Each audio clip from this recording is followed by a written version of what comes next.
Assalamualaikum warahmatullahi wabarakatuh. Perkenalkan, nama saya Siti Nurhalija. Saya dari kelas D31A Kebidanan. Di video ini saya akan menjelaskan 12 materi. Konsep dasar kehamilan. Kehamilan adalah sebuah proses yang dimulai dari tahap konsepsi sampai lahirnya janin.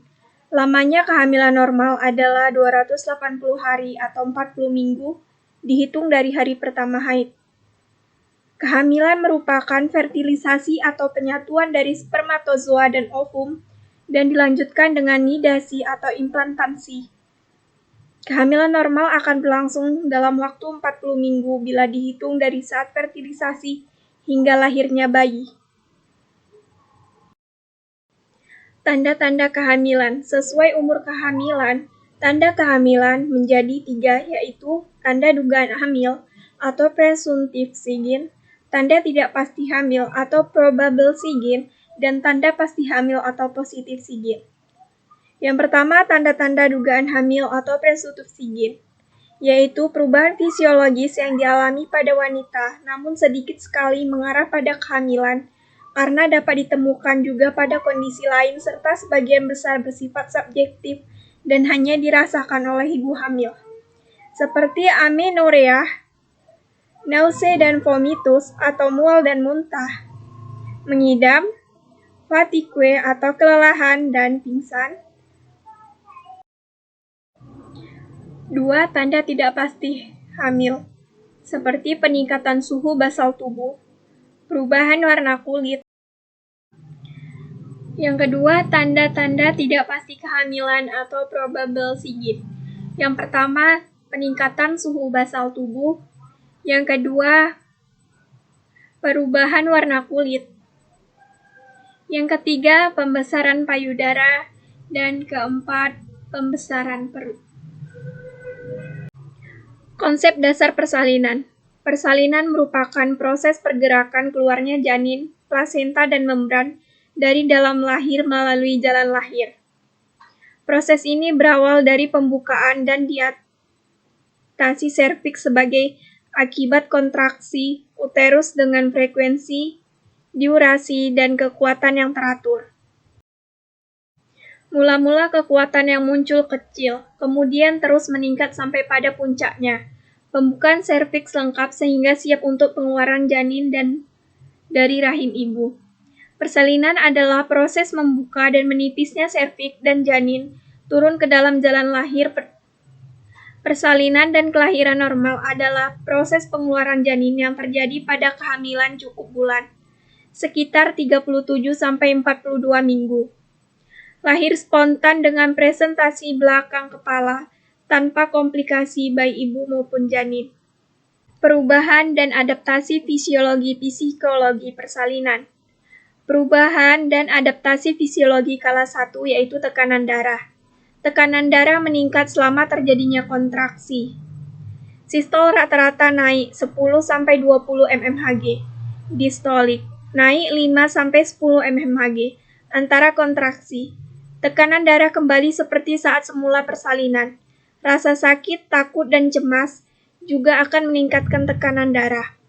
Yang kedua, metabolisme.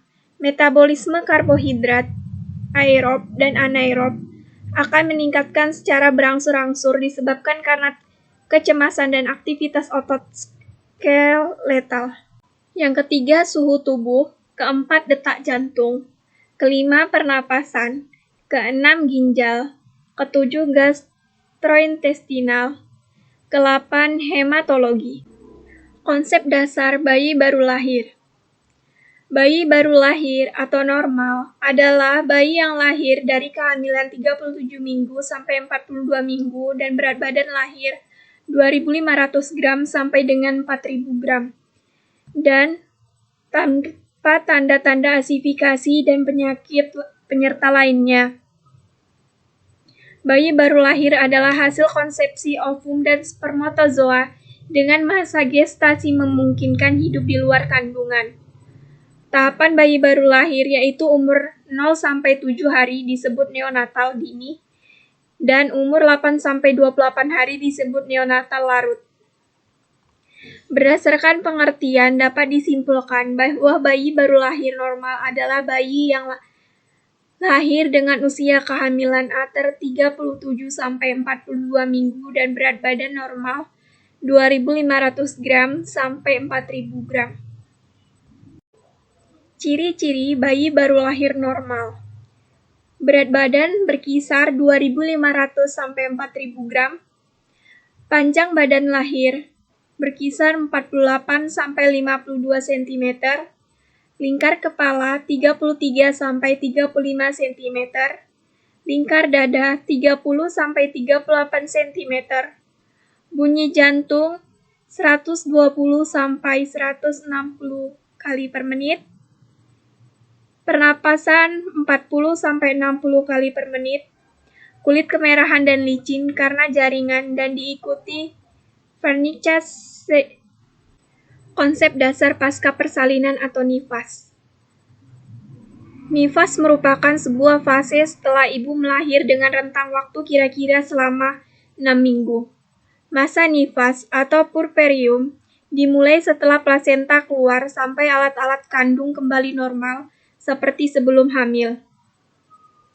Masa nifas adalah masa setelah keluarnya plasenta sampai alat-alat reproduksi pulih seperti sebelum hamil, dan secara normal masa nifas berlangsung selama 6 minggu atau 40 hari. Tujuan asuhan masa nifas, yang pertama memulihkan kesehatan kalian, seperti menyediakan nutrisi sesuai kebutuhan, mengatasi anemia, mencegah infeksi dengan memperhatikan kebersihan, mengembalikan kesehatan umum dengan pergerakan otot. Yang kedua, mempertahankan kesehatan fisik dan psikologis. Ketiga, mencegah infeksi dan psikologis. Keempat, memperlancar pembentukan dan pemberian ASI. Kelima, mengajarkan ibu untuk melaksanakan perawatan mandiri sampai masa nifas selesai dan memelihara bayi dengan baik. Yang keenam, memberikan pendidikan kesehatan dan memastikan pemahaman serta kepentingan tentang perawatan kesehatan diri, nutrisi, KB, cara dan manfaat menyusui. Pemberian imunisasi serta perawatan bayi sehat pada ibu dan keluarga melalui KIE. Yang ketujuh, memberikan pelayanan keluarga berencana. Tahapan masa nifas. Masa nifas dibagi menjadi 3 tahap, yaitu puerperium dini, puerperium intermedial, dan remote puerperium lat. Adapun penjelasan, yaitu sebagai berikut. Yang pertama, puerperium dini, yaitu masa kepulihan di mana ibu diperbolehkan untuk berdiri dan berjalan-jalan. Waktu 0 sampai 24 jam postpartum. Yang kedua, puerperium intermedial, yaitu suatu masa di mana kepulihan dari organ-organ reproduksi secara menyeluruh selama kurang lebih 6 sampai 8 minggu. Yang ketiga, remote puerperium, yaitu waktu yang diperlukan untuk pulih dan sehat kembali dalam keadaan sempurna secara bertahap, terutama jika selama masa kehamilan dan persalinan ibu mengalami komplikasi. Waktu untuk sehat bisa berminggu-minggu, bulan bahkan tahun. Perubahan adaptasi fisiologi masa nifas. Perubahan sistem reproduksi pada uterus, vagina, dan perineum. Perubahan adaptasi psikologis pada masa nifas. Perubahan psikologis mempunyai peranan yang sangat penting pada ibu dalam masa nifas. Ibu nifas menjadi sangat sensitif sehingga diperlukan pengertian dari keluarga-keluarga terdekat.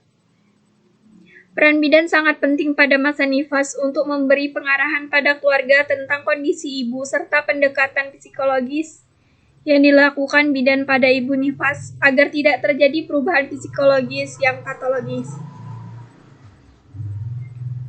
Menurut Aziz dan Rizne, tahun 2016, adaptasi psikologis yang perlu sesuai dengan fase di bawah ini. Yang pertama, fase takin. Fase ini merupakan periode ketergantungan yang berlangsung dari hari pertama sampai hari kedua setelah melahirkan. Pada saat itu, fokus perhatian ibu terutama pada dirinya sendiri. Yang kedua, fase taking hold. Fase ini berlangsung antara 3 sampai 10 hari setelah melahirkan. Fase taking hold, ibu merasa khawatir akan ketidakmampuan dan rasa tanggung jawab dalam merawat bayi. Yang ketiga, fase letting go. Fase ini merupakan fase menerima tanggung jawab akan peran barunya yang berlangsung 10 hari setelah melahirkan. Ibu sudah mulai menyesuaikan diri dan ketergantungan bayinya. Keinginan ibu untuk merawat diri dan bayinya meningkat pada fase ini.